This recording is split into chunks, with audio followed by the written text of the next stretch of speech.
One-foot-flipper. Paige here, the 1 Foot Flipper. It's a Monday morning and it was a big weekend. My wife left the house today with 5 or 6 giant bags filled with packages. Did pretty well this weekend. But in order to make up for that doing well this morning, I decided I found another stack of decently good trading cards. I said I'm not going to source anymore, but I do keep finding stacks of good ones here and there in my basement area from back when I used to play card games all the time. So I list this little stack of cards, and now I usually list stack of cards doing the multiple drafts at once thing, because that, since they've changed the eBay listing tool, it's I can list cards much faster that way than I do one listing at a time. But I managed to mess that up, and the only 2 real valuable cards in that I had in that stack, which were worth about $13 and $11 each, I managed to somehow price at $1.99 and $2.99, and they both sold within minutes. So those people are going to get quite a deal. Both were repeat buyers at least, so at least they go to somebody I like. Then I went through and I looked at the rest of them. I didn't mess up any of the rest of them, so those will sell slower. You ever do that? Usually whenever anything sells, as soon as I list it, I always feel like I got the price wrong, even if I did price it right. You always feel like you could have got a little bit more when the thing sells within an hour. All right, let's look at a couple of sales. A lot of these things are going to be pop-ups because I had so much to pack last night that I didn't film anything last night. Got one of the better Flames of War game rule books. Armies of Late War, $34.99. That came in a big war game lot, long paid for itself. Oh, and I want to take a minute to promised Old School Picker that I would spotlight his friend Laura on my channel as well next time I didn't have a viewer sale. So why not meet Laura, get to know her, go check out her store, and check out Old School Picker's channel as well, because he joked that I'm doing so well that I should shout him out. So I'm going to, but then Old School Picker, shout me out too. You've got almost twice as many subscribers as I do. Next thing I sold, a Warhammer box set, Chronicles of War, sold for $56.99. Once again, came from a big buy, long paid for itself. A little bit of a more interesting thing next, a 1940s Monopoly Park Place card. I bought at a garage sale that actually was definitely from a reseller, because most of her items were priced right on at eBay, and there was a sign there about her Etsy, everything else. But I bought a bag of random parts to board games, and they were all incredibly old, including there was most of a set of 40s Monopoly cards, which I listed one at a time, and I sold Park Place here for $3.40. Got a record album, Leonard Skinner, Gold and Platinum, $11.69. All the records are in the black at this point. Steppenwolf, self-titled, $4.99. Now I got a G.I. Joe item, an Avalanche snow tank with the little mini ship. It was missing a few pieces. This one went through at least one markdown. Eventually ended up selling it for $40.49. Now, let's start to take a look at what the title is about. The title is about this comic book, Halloweeners. I know, it doesn't look like anything special, because it's just a first issue indie comic book. You could collect first issue indie comic books, get thousands of different ones, and probably never spend more than $1 on any of them. But when I found that one, I thought it was something special, and we'll get back to that. I sold a lot of 9 Last Jedi's Force Link figures, $44.99. These figures aren't that good. They don't tend to sell well on their own. So I did make a big lot of one of each one I had, and then the others I tended to lot up in pairs. And the lot sold $44.99. I sold 4 vintage miniature wargaming horses, $9.99. Frankly, I didn't think those would sell at that price, but they did. I sold a pair of 1965 General Electric walkie-talkies with cases for $26.99. These things look super cool. And Luckily, I didn't have to prove that they worked or anything, because one of them clearly had a damaged power area, so I couldn't test that one. The other one seemed to function, and all that was in the description. Paid $1 or $2 for that at a garage sale about six or 8 months ago, and they finally sold. They went through one markdown. They probably started at $29.99. All right, now let's get back to this comic and why I took a 95% offer on this comic and why it would have been listed so high in the first place. This comic book, Halloweeners, is by Mirage Studios. They're the Teenage Mutant Ninja Turtle people. And when they made this, the Turtles had hit it big the couple of years previous. You know, the cartoon, the movie was coming out. Toys were everywhere. The Archie comic series was out.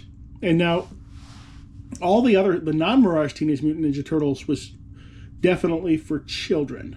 I was actually a little bit too old for it by the time it came out, but the original comic book was much darker. It was more adult themed. It was black and white.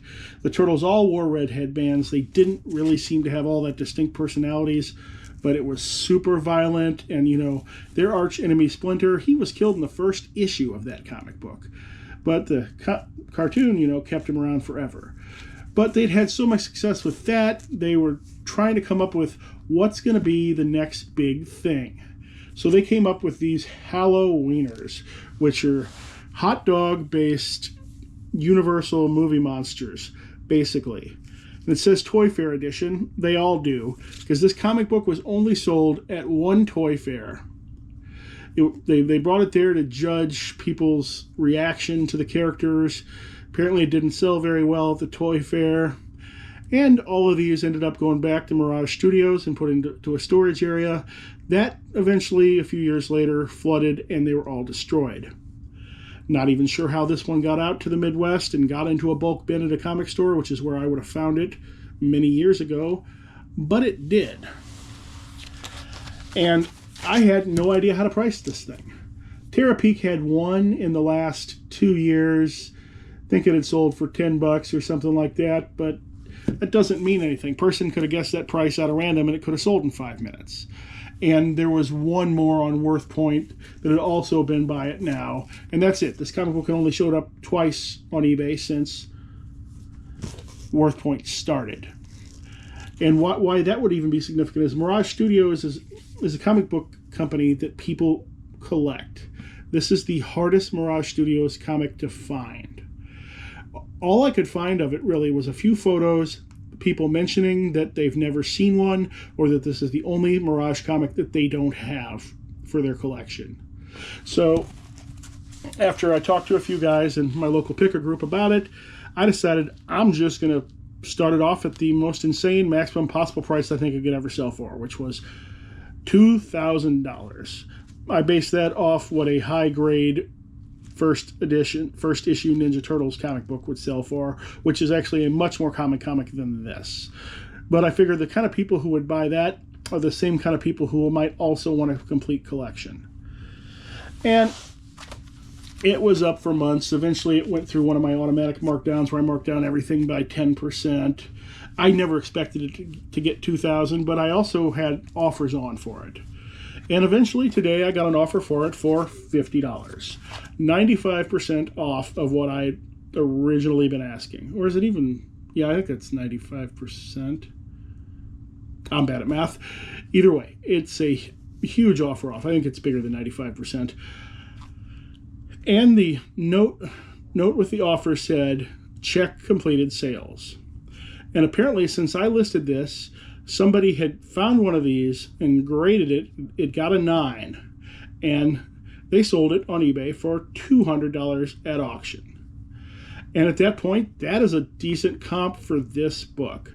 But before that, there had never really been a publicly open one. And there hadn't been one graded before either. Because when I got this, we looked it up and nobody had the grading database didn't have one of these in it. So with one of these that graded a 9, selling at $200, and this one which would not grade a 9, probably a 6 or a 5, I'm not sure. I'm not good at comic grading. maybe even a 7, but either way, it wouldn't be a 9. So at that point, yes, I'm going to take that $50 offer. I was happy to accept this offer at 95% off of my asking price. Okay, I sold a Sidewinder Dual Strike USB gamepad for $19.98. This is quite an old item, probably 20 years old. I had purchased it very long ago because you could break these open and use them to interface some types of arcade controls to PCs. I had bought it to interface a Star Wars firing yoke from the 1983 Star Wars arcade game, but I never ended up doing it.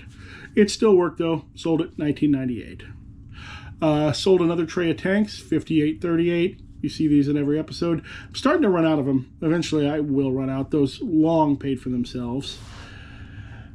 I had one customer smart enough to take advantage of combined shipping, and he bought 7 albums all at once for a total of $82.56. He bought The Doors, LA Woman, Nazareth, Hair of the Dog, Van Halen Self-Titled, AC/DC, Highway to Hell, and For Those About to Rock.